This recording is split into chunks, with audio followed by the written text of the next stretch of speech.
Jaya Radha Madhava Kunja Bihari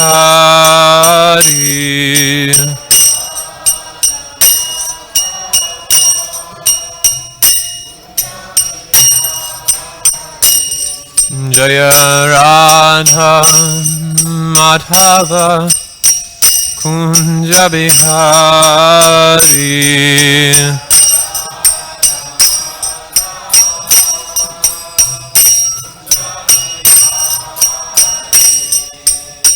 Gopi Janavallabha Girivaradari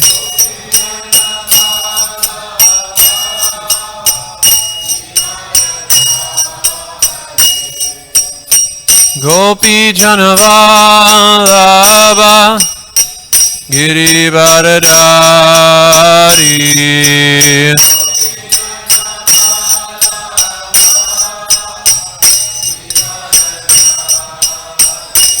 Jaya Jashoda Nandana Jaya Braja Janaranjana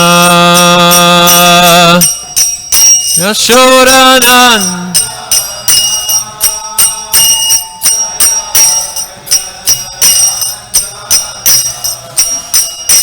Jaya Jashoda Nandana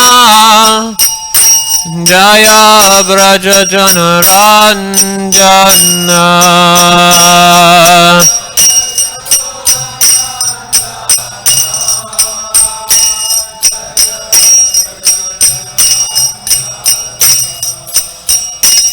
Jamuna Tira Vanachari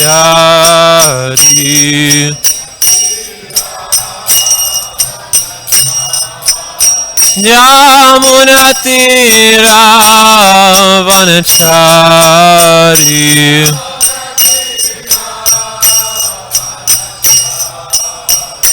Hare Krishna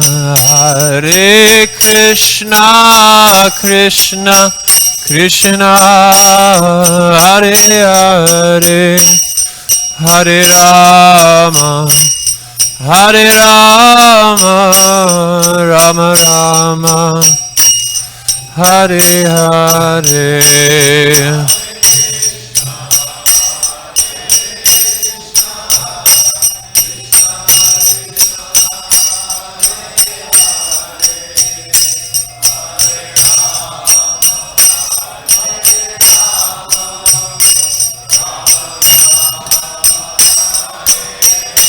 Hare Krishna Krishna Krishna Hare Hare Hare Rama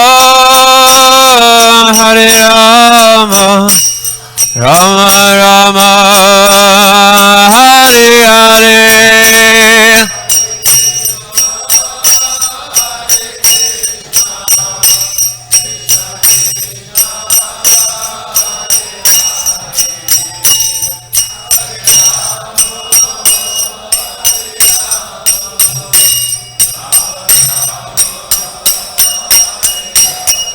Hare Krishna Krishna Krishna Hare Hare Hare Rama Rama Rama Hare Hare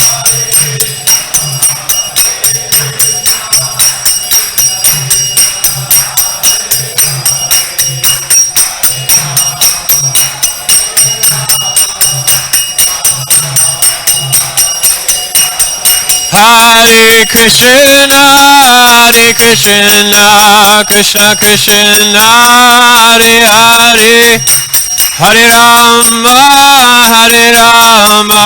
Rama Rama Hare Hare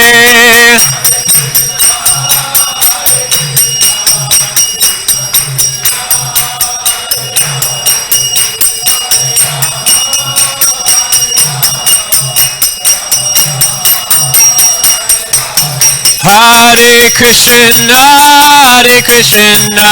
Krishna Krishna, Hare Hare, Hare Rama, Rama Rama, Hare Hare.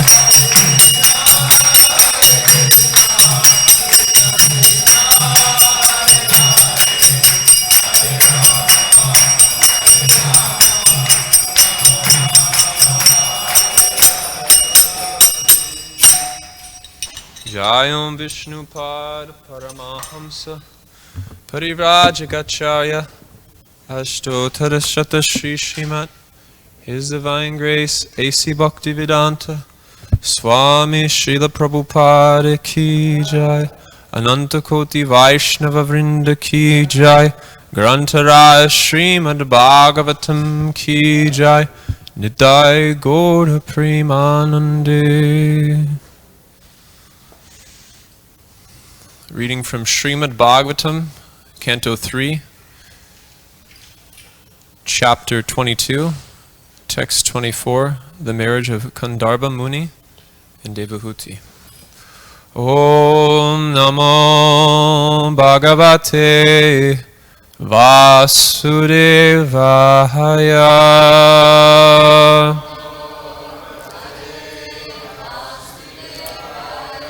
Om Namo Bhagavate Vasudevaya.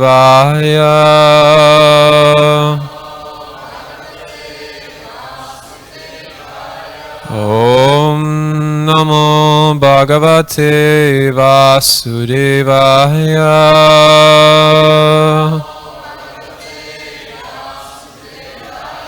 Narayanam Namaskritya Naran Shaiva Narottamam Devim Sarasvatim Vyasam Tato Jayam Udirayet Nashu Prayashurabhadreshu Nityam Bhagavata Sevaya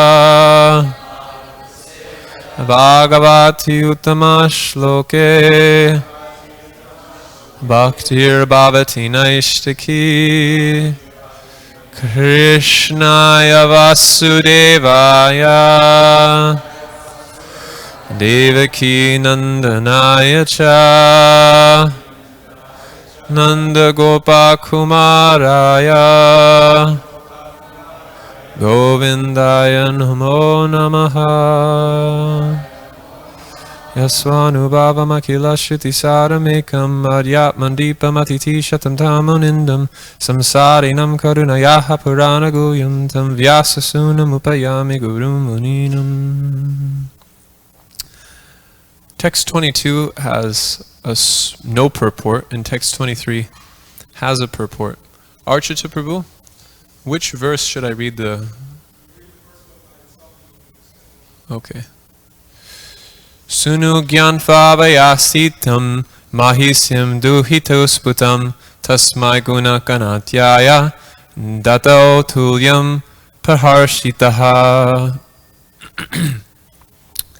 After having unmistakably known the decision of the queen, as well as that of Devahuti, the emperor most gladly gave his daughter to the sage, whose host of virtues was equaled by hers. Reading text 23. Shatarupa Maharajni Pariparhan Mahadanaha Dampatyo Paryadat Pritya Pusavasa Parichandan Shatarupa Maharajni Paribardhan Mahadanam Dampatyo Paryadat Pritya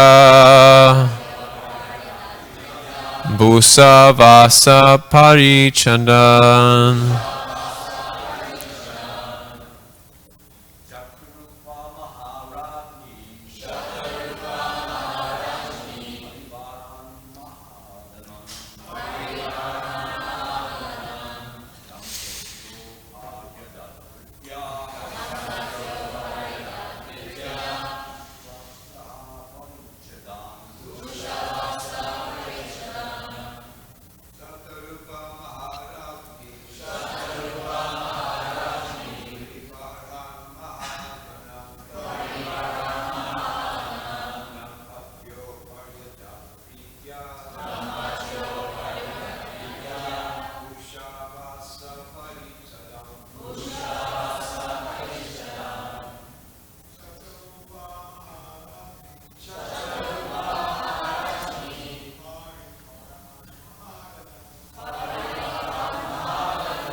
Maharajni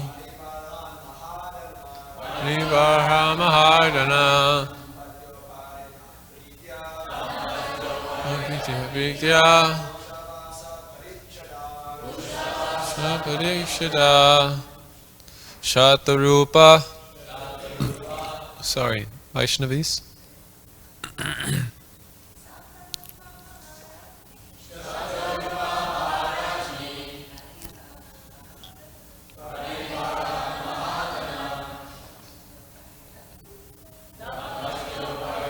Shata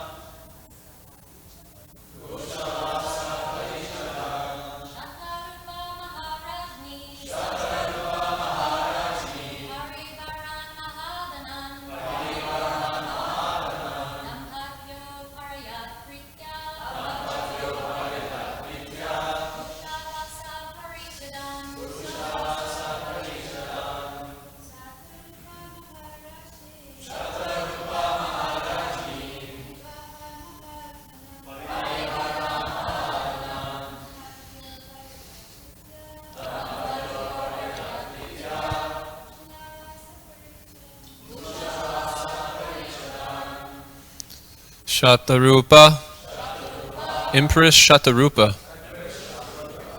Maharajni, the Empress, Paribarhan, dowry, Mahadanaha,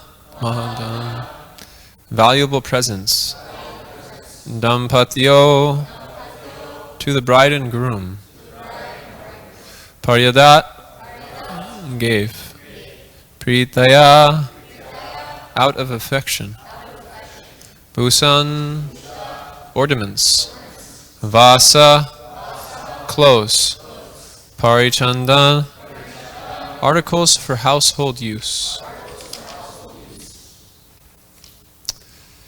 Empress Shatarupa lovingly gave most valuable presents suitable for the occasion, just as jewelry, clothes, such as jewelry, clothes, and household articles, in dowry to the bride and the bridegroom.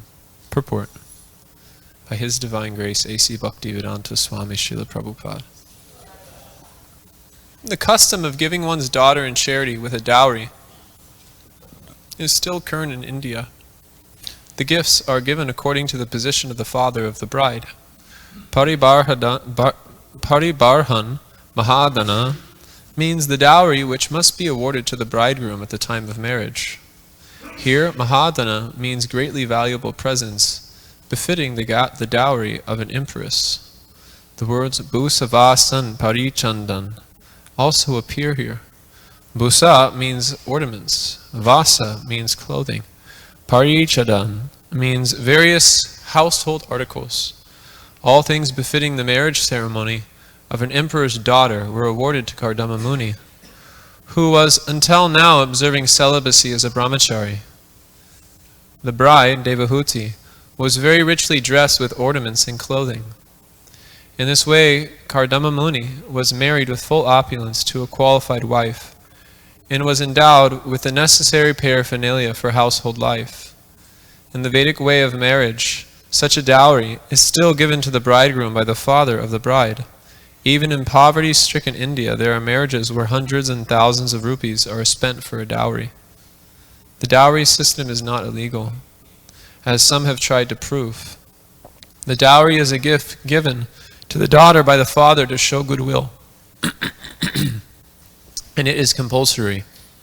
In rare cases where the father is completely unable to give a dowry, it is enjoined he must at least give a fruit or a flower. As stated in Bhagavad Gita, God can also be pleased even by a fruit and flower. When there is financial inability and no question of accumulating a dowry by other means, one can give a fruit and flower for the satisfaction of the bridegroom.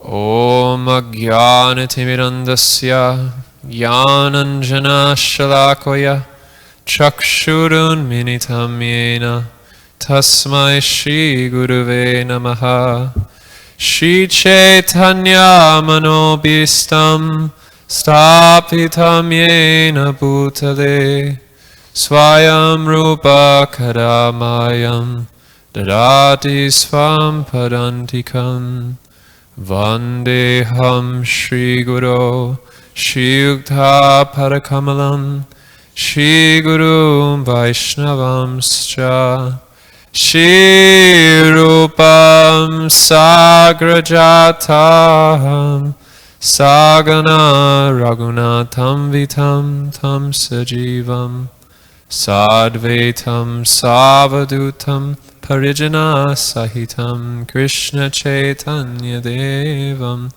Shri Radha Krishna Padan Sagana Lalita Shri Vishakam Vitamscha Nama Om Vishnu Padaya Krishna Prishtaya Bhutale Srimate Bhakti Vedanta Swaminiti Namane Namaste Saraswate Deve Gauravani Pracharine Nivishesha Shunyavadi Paschachadeshatarine Namo Mahavaranyaya Krishna Prema Pradayate Krishnaya Krishna Chaitanya Namane Gauratvise Namaha Hey Krishna Karuna Sindhu Dinabandho Jagatpate Gopeshwa Gopika Kanda Radha Kanta Namostute Tapta Kanchana Gourangi Radhe Vrindavaneshwari Vrishabhanusute Devi Pranamami Hari Priye Vancha Kalpatarumbischa Kripa Sindhura Evacha Patitanam Pavanebhyo Vaishnavebhyo Namo Namaha Jaya Shri Krishna Chaitanya Prabhu Nityananda Shri Advaita Gadadhara Srivasadi Gaura Bhaktavrinda Hare Krishna Krishna Krishna Hare Hare Hare Rama Rama Rama Hare Hare Durgame Patiminantasya Sakalat Paragater Muhur Swakripa Yasti Danena Santa Sanvabalamvanam.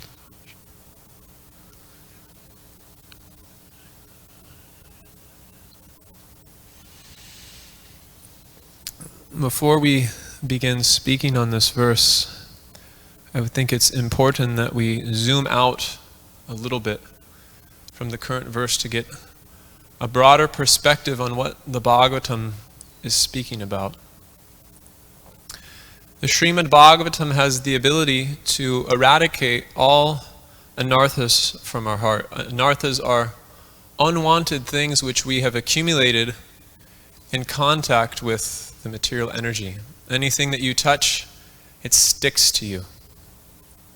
And when one takes in the vibration of the Srimad Bhagavatam, there's supposed to be a process of purification. Anarthopasanam sakshat bhakti yogam sadhoksaje lokasya ajanato vidvams chakre satbhava samhitam. The Srimad Bhagavatam has been spoken for those who are without knowledge of the ultimate truth to become freed from the anarthas which prevent them from loving Krishna. And the primary anartha which we have is yaya samohito jivo atmanam shri gunatmakam paropi manyanete nartham takritam chabi padyate. That although we are transcendental, although we are parts and parcels of Krishna, and although in essence, as the Bhagavad Gita says, vidyavanaya sampane brahmani gavani hastini suni chaivasva pankecha pandita samadarshana. Although in essence we are all parts and parcels of Krishna, due to this bodily identification, we are acquiring various types of body, and this is very scientifically done by the material nature. Shariram yadavapnoti yachchapi ukrama ishvara grihet vaitani samyanti vayor gandan ivashayat. At the time of death, one's disposition, their subtle disposition at the time of death, acts as a kind of fragrance, is the analogy Krishna gives. And that fragrance carries one to another body in which Sotram chakshu sprasanam scha rasanam griham evata adittasya manaschayam visayam upasevate. One is gifted with a particular nose, one is gifted with a particular sense of sight, a particular sense of hearing. All the senses are designed for the living entity to chase after the desires he has cultivated in a previous life. And the Srimad Bhagavatam is meant to eradicate that. While the Srimad Bhagavatam is dealing with this very exalted process of parimatmika consideration, the consideration of the ultimate dharma, the ultimate purpose of the living entity, tasmat ekena manasa bhagavat satpatam batihi shot vayas kirt vayasyascha deha pujas tanityada. That the ultimate purpose of all dharmas which one may acquire according to their subtle and gross disposition is to fix one's mind in the service of the Supreme Personality of Godhead completely and make that the ultimate goal of your life. Tasmat ekena manasa, with fixed attention on that purpose. Simultaneously, we have a vaiviharika consideration, which are considerations and duties and responsibilities which we have in relationship to our current position of material conditioning. And the whole focus of the Srimad Bhagavatam, as Srila Prabhupada explains in the introduction, is meant to be a cultural presentation for the re-spiritualization of human society. So although we have this exalted philosophy which is functioning on the absolute platform of who we are, it's not that the Srimad Bhagavatam disregards our current condition of our current condition of material illusion, our current material bodily identification. And in fact, if one tries to prematurely come to a Paramahamsa platform of life, Srila Prabhupada warns that will lead to a fallback in one's spiritual progress. It's not that one can imitate the realization of a Paramahamsa who is able to see any and all living entities on the same platform with Krishna. The Srimad Bhagavatam takes into consideration that we have particular material conditionings as men, as women, as teachers, as administrators, as workers, and as students, as householders, as renunciates, and ultimately as someone who has completely given themselves to Krishna. There are duties which are to be performed, and these duties are spoken about Krishna as chatu varnam mayashristam guna karma vibhagashaha. That everyone has a particular guna and karma, and one should act according to that guna and karma for the purpose of coming to the stage of tasmat ekena manasa, for the purpose of becoming fixed and remembering Krishna. Atapum vir dvivasheshtas varnashrama vibhagasha danastisasya dharmasya Sam siddhir haritoshanam, that all of these material conditionings which you may have, all these inclinations which you may have acquired, you should execute those duties carefully and, I'm sorry, this is a bit repetitive, dutifully. And executing those things dutifully and with a sense of dependence on Krishna, one can come to the stage of pure devotion. Sam siddhir haritoshanam, having all of one's activities be an expression of love for Krishna. So what is being spoken about in this particular section of the Srimad Bhagavatam is this Vaiviharika consideration, that what is the socio-cultural background of Bhagavat Dharma? What is the culture which sets the background of the principles of hearing and chanting and developing love for Krishna, by which living entities in this world can make the most swift and rapid progress on the path of self-realization? So what is being spoken about here is the wedding ceremony of Kardama Muni, who has been acting as a brahmachari, and now he is entering into the Grihastha ashram. After entering the Grihastha ashram, he will enter in the Vanaprastha stage, and ultimately, as we know, he will be a wandering sannyasi mendicant. So he is setting the example of the various phases of life which the majority of people will go through, functioning as a student, functioning as a householder, functioning as someone who is stepping away from it all, and someone who is ultimately dedicating themselves completely. There's various lessons to be learned at each stage of life, and these are meant to facilitate the natural progression of one's Krishna consciousness.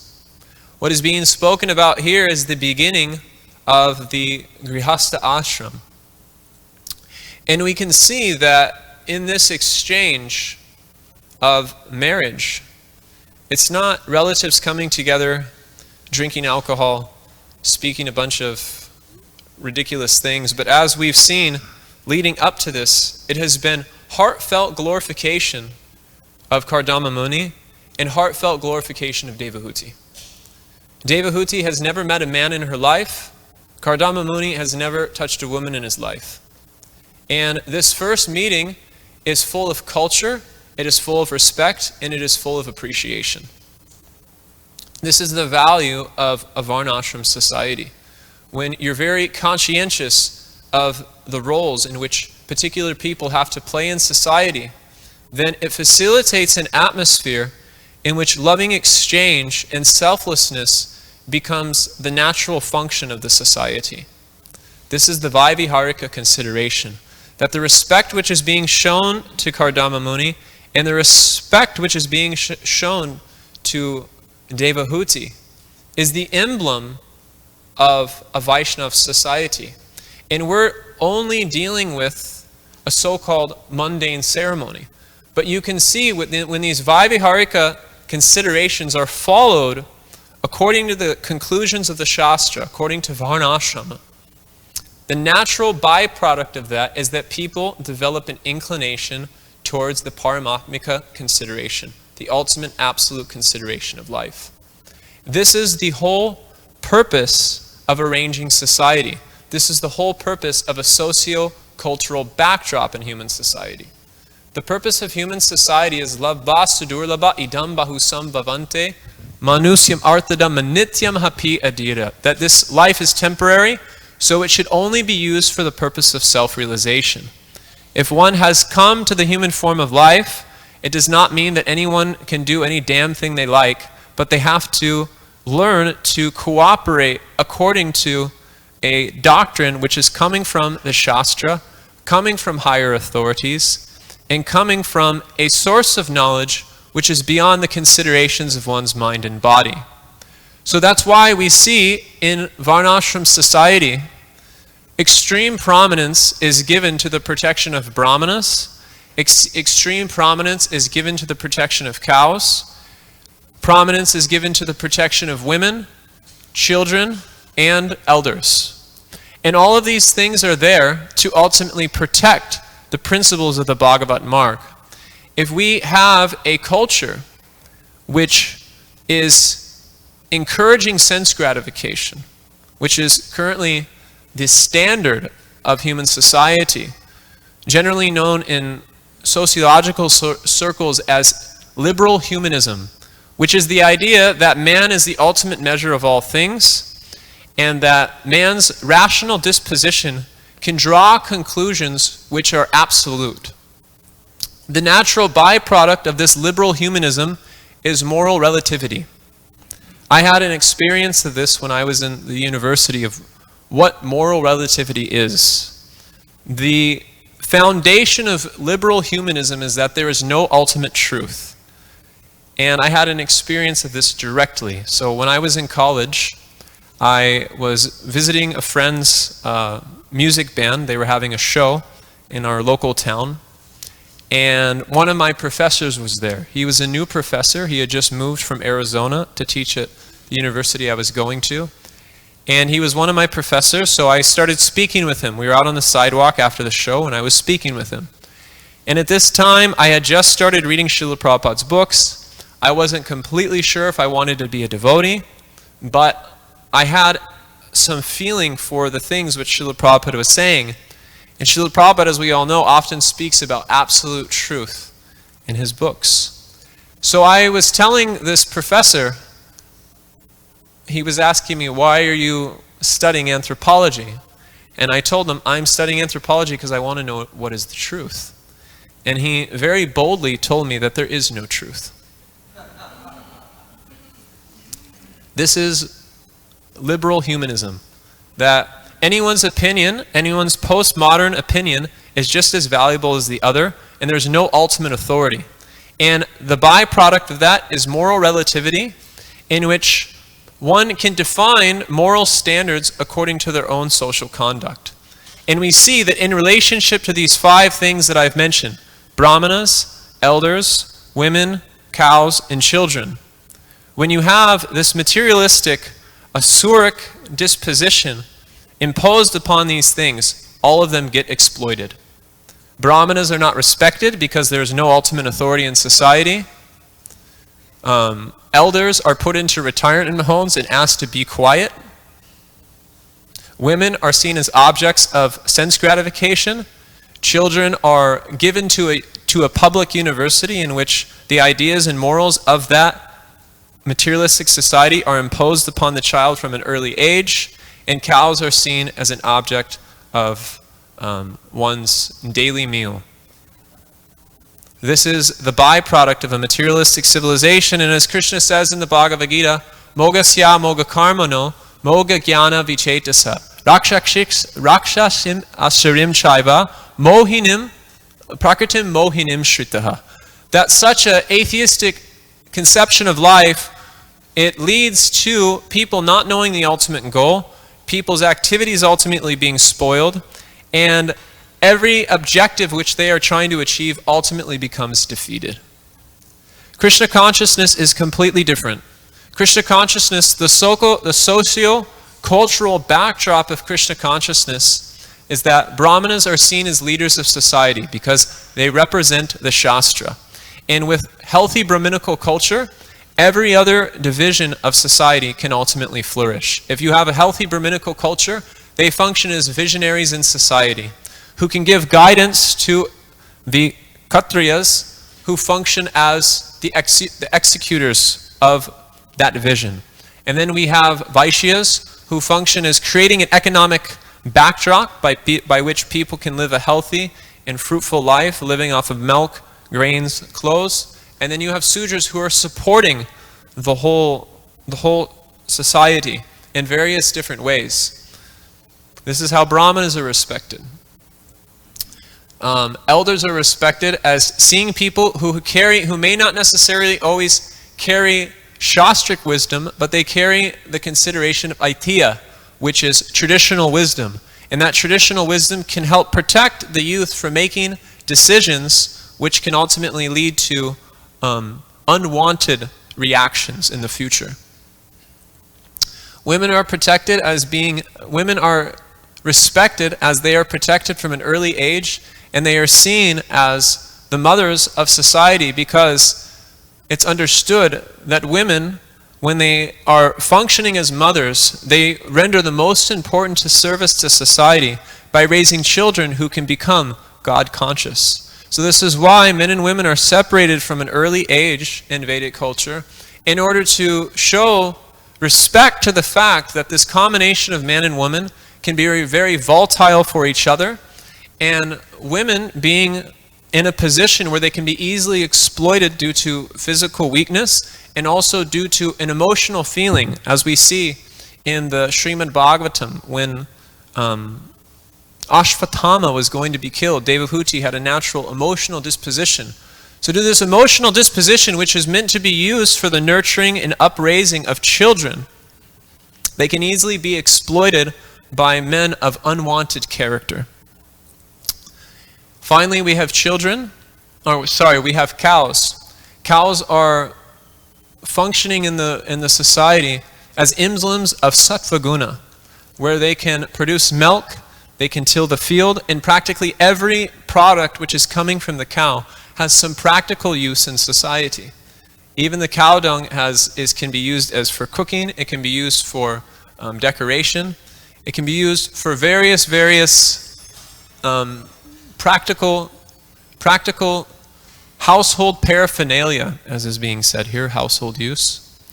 And in this way, when the cows are protected, they're able to render more service to society as opposed to them being exploited and just functioning as someone's didder. The amount of things which cows can do for a society are completely inconceivable.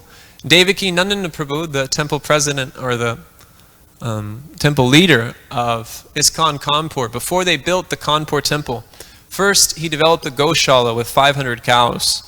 And when His Grace Radheshyam Prabhu asked him, why are you developing this Goshala? He said, I am convinced that if we just protect the cows, everything will come. And actually, if you go to ISKCON Kanpur nowadays, they have a beautiful temple, they have wonderful devotees, beautiful deities, and about 10 miles away from the temple, they have a Goshala with 500 plus cows. And it's completely amazing. And then finally, children. Children are respected in society because it's seen that they are protected in society because they are going to be the future of society. So they are given respect by giving a very pristine education in not only learning a particular skill, but as Srila Prabhupada often said, learning skills is not an education. Getting an education is developing character. So the formation of character takes place within the youth of a child, and when the children are brought up with proper character, no matter what particular skill set or guna and karma they may have, that character can be utilized for the purpose of samsiddhir haritoshanam, moving everything in the direction of pleasing the Supreme Personality of Godhead. And so although there is social stratification in society, in a Vedic culture, although there are different roles which people play, there is roles that women play, there are roles that men play, there are roles that teachers play, there are roles that administrators play, and although they may be socially stratified, ultimately the purpose of this social stratification is to create an harmonious atmosphere in which all of those members of society can come together for the purpose of chanting the holy names of Krishna. Apanam samstatim goram yanama vivishogranam tata sadyo vimuchetan yadbabeti swayambayam. That when this pristine cultural background is present, people will have the natural, peaceful disposition to engage in the activities of Harinam Sankirtan with enthusiasm, with vigor, and with vitality. Whereas we see in a materialistic civilization, despite the fact we may be wanting to be devotees, the 9 to 5 cuts into the morning program, raising children becomes extremely difficult, protecting cows seems practically impossible, and all the values and cultural principles which actually guide a Vedic society are neglected. And so in the process of trying to practice Krishna consciousness, there is a high likelihood of making a mistake on the path. But when there is a culture which supports Krishna consciousness, it is like a glass which helps carry the pure water of Krishna consciousness. Krishna consciousness, the process of hearing and chanting, is like pristine water which nourishes the body and gives strength and an ability for us to act. But if that water is just drinking with the palm, it may have some effect. But as soon as it's put into a glass, you can drink as much water as you need until you're fully nourished. So in this way, the Varnashram society of Krishna consciousness, which is spoken by Srila Prabhupada so much in his final days, Mukunda Datta Prabhu, when he was here, he was sharing a statistic with me that Srila Prabhupada in 1976 and 1977 gave 80% of his instructions are in Varnashram. So it's clear, if you studied the Transcendental Diary of Harisari, if you study any of the biographies of Prabhupada in his final days, it is clear that Srila Prabhupada had a vision of moving ISKCON to function not only as a spiritual organization which is giving the process of pure devotional service, but also creating a culture by which a broader audience of people could be facilitated and engaged in the Harinam Sankirtan of Sri Chaitanya Mahaprabhu. That's a few thoughts on this verse. I'd like to open it up for discussion. Hare Krishna. Rabindranath Prabhu? Yeah, you mentioned about this professor who was saying that there is no truth. Yes. But isn't that a contradiction in terms, because he's presenting what he is saying as the truth?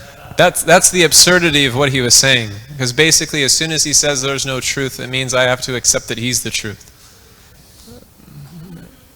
Rakshakshis asurim chaiva. Mataji?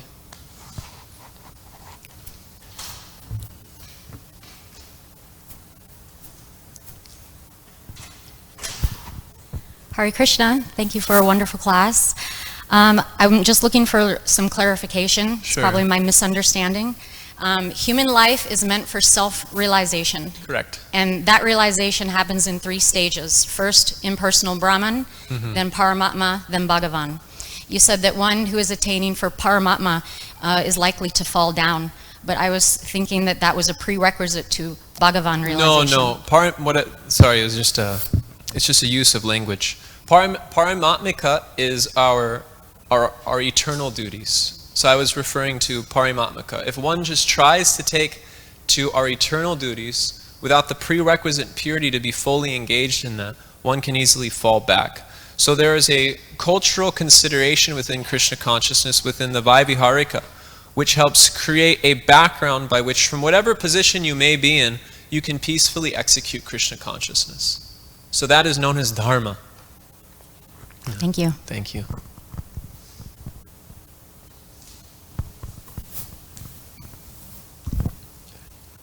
Hare Krishna Prabhu, thank you for the class.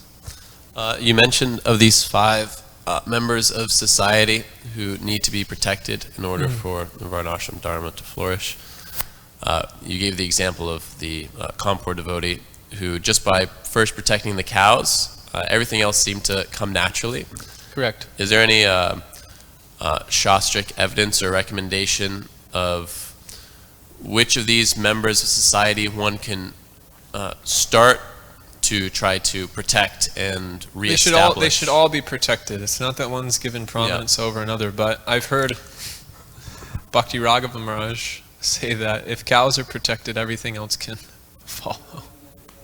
Yeah, Namo Brahmanadaya Devaya. Yeah, Namo Brahmanaya Go Brahmanaya Hitaya Cha Govindaya Krishna Jagati Tayak. Somehow it's slipping off my head. Archita Prabhu has something to say. It's going to clarify everything that's been spoken so far.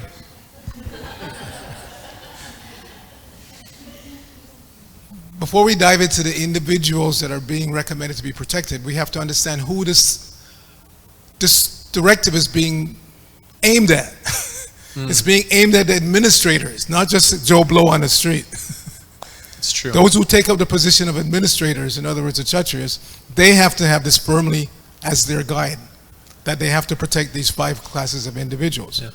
But even on an individual basis, we all can see the necessity, because how do you become an adult if you're not protected as a child? Yeah. How do you learn anything without reference to your mother? All 7 mothers, not just the birth mother. Audamati, Guru Patni, like the whole 7 that are listed. So each of those items are obviously important, but it's most, again, this directive is being given to the administrators. those who take up leadership position, because yad yad acharati shreshtas, whatever they do, the common people will follow. We see that in modern society. If the leaders take up a position of having animosity towards their neighbors, towards any of those categories, then the common people follow that. Yeah. So these directions are being given to the Kshatriyas, the administrators. You must protect these 5 classes, and that's why Parikshit Maharaj was so glorified, because he was going on his tour, he saw a cow being beaten, and he was immediately ready to kill the perpetrator, because he took that directive seriously. That's an excellent point. Thank you, Archita Prabhu. That's well said, but I have another point too also in that regards, that actually to be able to establish Varnashram Dharma, the main priority in order for the other to be protected, or everyone to be protected, is the Brahmanas. Yeah. If you don't have the Brahmanas, the head that Prabhupada was always speaking, the Kshatriyas also, as good as they might be, if they are not, because they are moved by the mode of passion, the Brahmanas, they are to instruct the Kshatriyas, I mean to advise them and counsel them. So in combination of both, of course, they can, pursue progress in this regard. And that's why you see Srila Prabhupada put a lot of energy into establishing Brahminical culture within ISKCON. There's a whole wealth of instructions given on the value of Brahminical culture given by Srila Prabhupada. Jagat Chatta Prabhu, and then if there's no one else, we'll wrap up. Hare Krishna Prabhu, thank you for the really nice class about how Varnashram Dharma is necessary as a cultural background to give us enthusiasm, vigor, and vitality in our devotional service, and how this makes one, it makes one develop good qualities that will develop into a character where one can please Krishna, Samsiddhir Haritoshanam, or like those points. You mentioned how relative truth, liberal humanism, that there's some connection towards degradation of character. You mentioned a specific example of your college professor, but I was wondering if you could elaborate more, like what is his personal character as a result of yeah, there was an important part of that story which all the guys have heard before, but maybe I haven't brought up in. So the natural byproduct of this, thank you for reminding me, Jagat Shraddha. So he said there is no truth. Now, as weeks went on, I had a friend who was a girl, and she was best friends with my neighbor, but the house was connected to each other. So she'd come over to me and she would tell me all of her problems. And so she was telling me that, I met this professor at that program, and we started hanging out, and now we're in an affair, and I'm in one of his classes. And then at one point, about 3-4 weeks later, she came to me completely sobbing, saying that this professor has broken off the relationship because it may jeopardize his career. So moral relativity, that as long as it's moral, but as soon as it's in regards to my sense gratification, those moral considerations can be put to the side. So thank you for reminding me. This is an important part of this liberal humanism and the effects of moral relativity. That if people claim that there's no absolute truth, then they have no truth to be accountable for, and their activities become whimsical and dangerous for human society. Hare Krishna. Yes.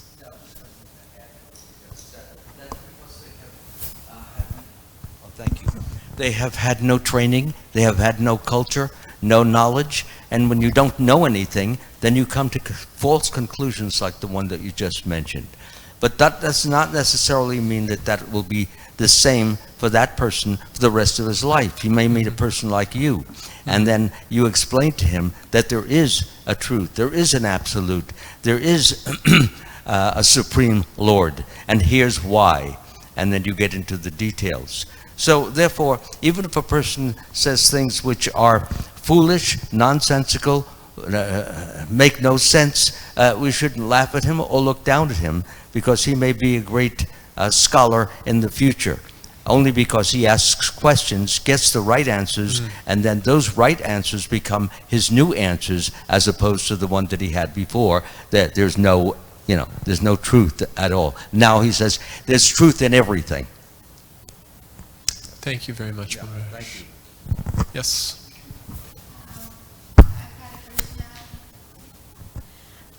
So I born in Catholicism, but when I come to Krishna and I chant, it's the most beautiful thing it can happen to me. It makes me smile in my heart. And when I was meditating, I heard, "I love you" in Spanish. It means "te amo" and "gracias." So I just want to share that. And Well, thank you. Very Hare beautiful Krishna. words. Hare Krishna.